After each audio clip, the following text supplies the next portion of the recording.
بسم اللہ الرحمن الرحیم۔ عزیز طلباء السلام علیکم۔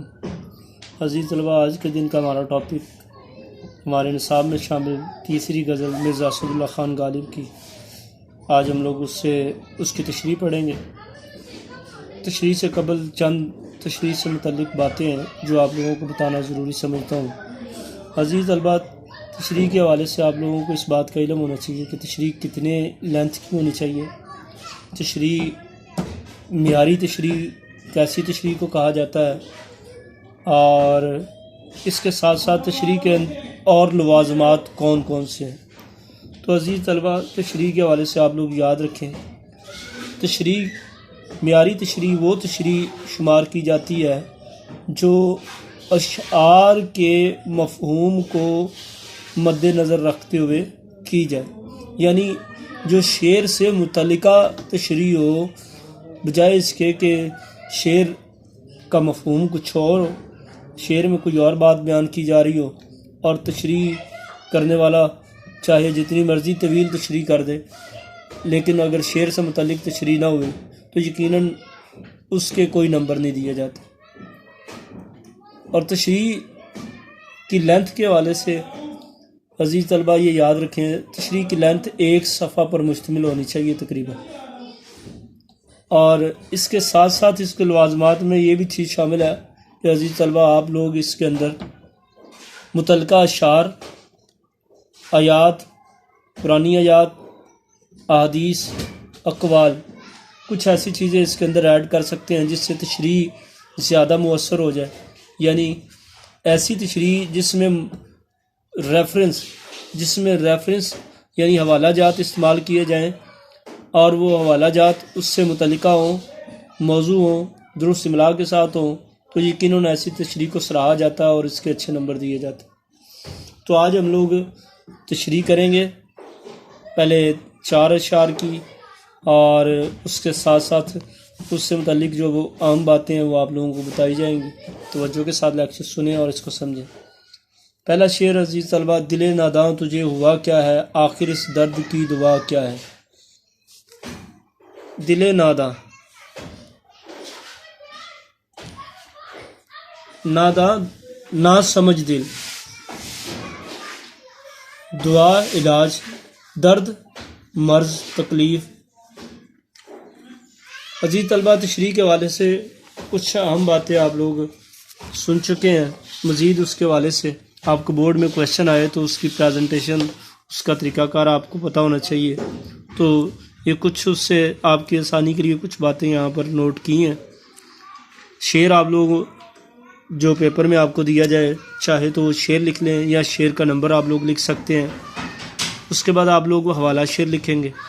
حوالہ شعر کے اندر عزیز طلباء آپ لوگ شاعر کی ہیڈنگ دیں گے اور اس کے ساتھ شاعر کا نام لکھ دیں گے، لیکن اس چیز کا خیال رکھنا ہے، یہاں پر آپ لوگوں کو ضروری نہیں ہے کہ آپ شاعر کا نام، یہ پراپر سنٹینس لکھو، شاعر کا نام، آپ صرف شاعر لکھ دیں، اس کے بعد شاعر کا نام لکھ دیں۔ اسی طرح اس کے اندر مزید ایک اور ہیڈنگ آپ لوگ بنا سکتے ہیں اگر وہ بنانا چاہیں، وہ ہے صنف ادب۔ صنف ادب میں عزیز طلباء آپ صرف اور صرف غزل لکھیں گے، کچھ اور لفظ نہیں لکھیں گے، یعنی ایسا نہ ہو کہ آپ غزل کا پہلے شعر کا پہلا مصرع لکھ دیں، یہ بھی غلط تصور کیا جائے گا۔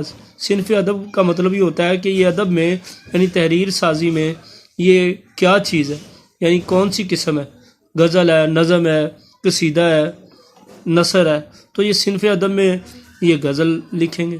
پھر اس کے بعد شاعر مرزا اسد اللہ خان غالب۔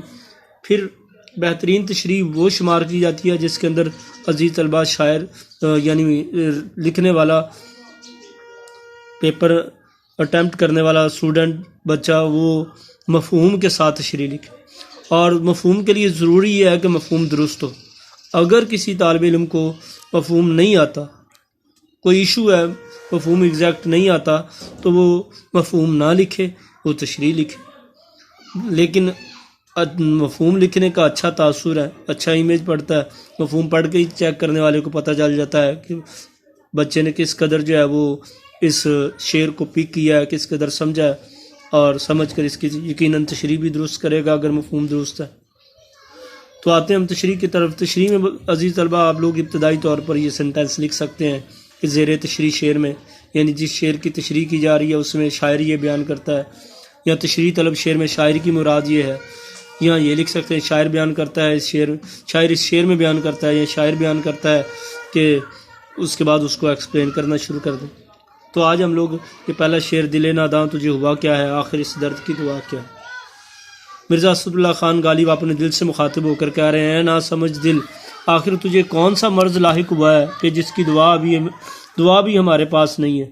یعنی مذکورہ شعر کے اندر جو ہے وہ مرزا اسداللہ خان غالب کسی جو ہے وہ ایسی محبت کی بیماری میں مبتلا ہو گئے ہیں کہ جس مرض کا علاج ابھی تک ایجاد ہی نہیں ہوا، اور یہ اپنے دل سے مخاطب ہو کر یہ پوچھ رہے ہیں اور یہ کہہ رہے ہیں کہ تم نے ایسی محبت کا بیڑا ہی کیوں اٹھایا کہ جس میں وفا نام کی کوئی چیز ہی نہیں، اور ان ناموافق اور ایسے حالات میں تم نے ہمیں مبتلا کر دیا ہے کہ اس کا علاج بھی ہمارے پاس جو ہے وہ میسر نہیں ہے. تو عشق محبت ایک ایسی چیز ہوتی ہے جس کے اندر عموماً جو ہے تکالیف، مصائب اور پریشانیوں کا سامنا کرنا پڑتا ہے. اس پورا شعر میں بھی شاعر کچھ ایسا ہی بیان کرنا چاہتے ہیں. تو عزیز طلبہ متعلقہ اشعار اس سے تشریح کے اندر جو آپ لوگ لکھ سکتے ہیں وہ بھی آپ لوگوں کو یہاں پر ریٹن فارم میں مل رہے ہیں. پہلا شعر، جب کبھی میں خود کو سمجھاؤں کہ تو میرا نہیں، مجھ میں کوئی چیخ اٹھتا ہے نہیں ایسا نہیں، زندگی ہے یا کوئی طوفان ہے، ہم تو اس جینے کے ہاتھوں مر چلیں. عزیز طلبہ یہ ریفرنس حوالہ جات استعمال کرنے کا طریقہ یہ ہے کہ جہاں پر یہ موضوع لگیں، ایک پیراگراف کے بعد یا پیراگراف کے دوران یا کسی بھی جگہ پر آپ کو موضوع لگیں تو آپ لوگ اس کو لکھ سکتے ہیں. اگر یہ سمجھ نہ آئے کہ اس کو کہاں لکھیں تو یہ بالکل شعر کے آخر میں تشریح کے بالکل آخر میں آپ لوگ شعر ریفرنس کے طور پر لکھ سکتے ہیں. دوسرے شعر کی طرف آتے ہیں. ہم ہیں مشتاق اور وہ بیزار، یا الہی یہ ماجرا کیا ہے. مشتاق شوق رکھنے والے، خواہش مند، بیزار ناراض، ناخوش، یا الہی یہ ماجرا کیا ہے. ماجرا قصہ، واقعہ. اس شعر کے اندر مرزا اسداللہ خان غالب اللہ رب العزت سے مخاطب ہو کر کہہ رہے ہیں کہ ہم تو اپنے محبوب سے، یا الہی ہم تو اپنے محبوب سے ملنے کے خواہش مند ہیں. ہماری تو یہ خواہش ہے کہ ہم اپنے محبوب سے ہماری یہ خواہش ہے کہ ہم اپنے محبوب سے ملنا چاہتے ہیں اور ہمارا محبوب ہم سے ناخوش ہے اور وہ ہم سے بیزار ہے. یا الہی یہ ماجرا کیا ہے، یعنی اصل میں یہ قصہ کیا ہے کہ ہمارا محبوب ہم سے ملنا نہیں چاہتا. حقیقت میں اس شعر کے اندر جو ہے وہ شاعر یہ بیان کرنا چاہتے ہیں کہ شاعر کی ہمیشہ محبوب کی فطرت میں یہ بات ہوتی ہے کہ وہ بے اعتنائی برتتا ہے، وہ لاپرواہی برتتا ہے محبوب سے، اپنے محب سے، محبت کرنے والے سے. وہ ہمیشہ اپنی خواہشات کو سامنے رکھتا ہے اور جو محبت کرنے والا ہے اس کی طرف کبھی بھی محبت اور التفات کے ساتھ دیکھنا پسند نہیں کرتا. تو یہ محبوب کی فطرت میں قدرتی طور پر یہ چیز پائی جاتی ہے کہ وہ نخریلا اور انا پرست اور اپنی مرضی کا مالک ہوتا ہے. تو یہاں پر بھی کچھ ایسا ہی مرزا اسداللہ خان غالب کہتے ہیں کہ جو میری طبیعت تو ایسی ہے، ایک محب کی طبیعت ایسی ہے کہ وہ اپنے محبوب سے ملنا چاہتا ہے، لیکن محبوب ہے کہ وہ جو ہے وہ اس کے برعکس ہے، یعنی وہ ملنے کے لیے تیار ہی نہیں. تو اس سے متعلقہ اشعار.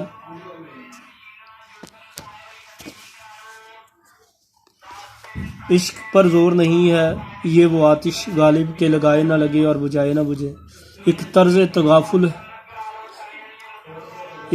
تغافل ہے سو وہ ان کو مبارک، ایک عرض تمنا ہے سو وہ ہم کرتے رہیں گے. یعنی ایک غفلت ہے، وہ محبوب ہم سے برتتا ہے تو برتتا رہے، لیکن ہم بھی جو ہے وہ اس سے یہ تمنا، یہ خواہش، یہ عرض کرتے رہیں گے. تو ہم تیسرے شعر کی طرف آتے ہیں. میں بھی منہ میں زبان رکھتا ہوں کاش پوچھو کہ مدعا کیا ہے. زبان رکھنا، بولنے کی طاقت رکھنا. مدعا مقصد، خواہش. اس شعر کے اندر مرزا اسداللہ خان غالب اپنے محبوب سے مخاطب ہو کر کہہ رہے ہیں کہ میری یہ خواہش ہے کہ میرا محبوب میری زبان سے میرے جذبات، میرے احساسات، میری خواہشات کے بارے میں مجھ سے پوچھے تو میرے لیے یہ اس سے بڑھ کر اور کوئی خوشی کی بات نہیں ہوگی۔ اصل میں محب کے لیے، محبت کرنے والے کے لیے یہ سب سے بڑی خواہش کی بات یہ ہوتی ہے کہ اس کا محبوب اس سے پوچھے کہ اس کی خواہش کیا ہے۔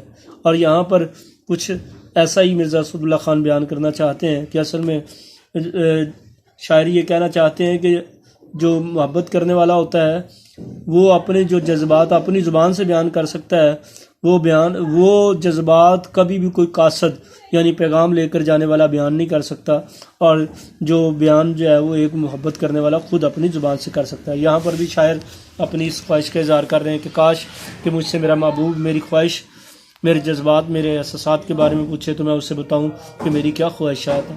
متعلقہ اشعار: ہے کچھ ایسی ہی بات جو چھپ ہوں، ورنہ کیا بات کر نہیں آتی، یعنی بات کرنا نہیں آتی، مجھے بات تو کرنا آتی ہے۔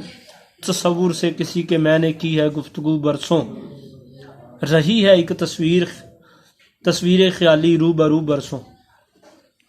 متعلقہ شعر۔ تو یہ عزیز چوتھے شعر کی طرف آتے ہیں۔ ہم کو ان سے وفا کی ہے امید، جو نہیں جانتے وفا کیا ہے۔ مرزا اسد اللہ خان غالب کہہ رہے ہیں کہ ہم نے اس شخص سے وفا کی امید لگا لی ہے کہ جسے وفا نام کے مطلب کا ہی نہیں پتہ، یعنی ایک تو وفا کرانا یہ ایک الگ فعل ہے، لیکن مرزا اسد اللہ خان غالب کہتے ہیں کہ ہم نے ایک ایسے محبوب سے محبت کی ہے کہ جسے وفا کے نام کا علم ہی نہیں ہے، جس کی فطرت میں بے وفائی ہے، جو وفا سے آشنا ہی نہیں ہے، واقف نہیں ہے، جسے محبوب کے جذبات کا علم ہی نہیں ہے۔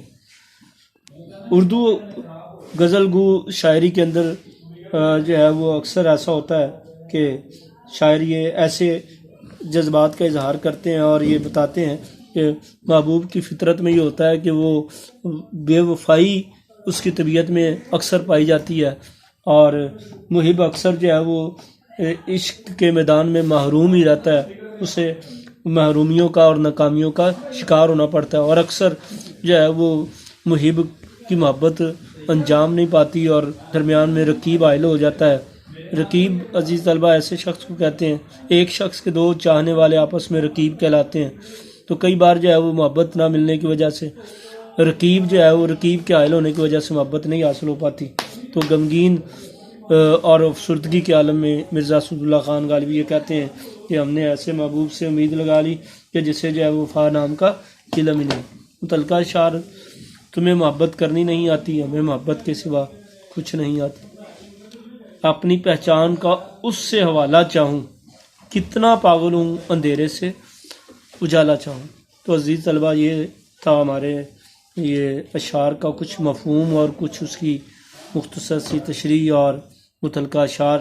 امید ہے کہ آپ کو اس کا پیٹرن اور اس کا اٹیمپٹ کرنے کا طریقہ اور کچھ اس سے متعلقہ ہم باتیں جو آپ کو بتائی گئیں آپ کو سمجھ آئی ہوں گی۔ ملتے ہیں نیکسٹ لیکچر کے ساتھ کل تک کے لیے اللہ حافظ، السلام۔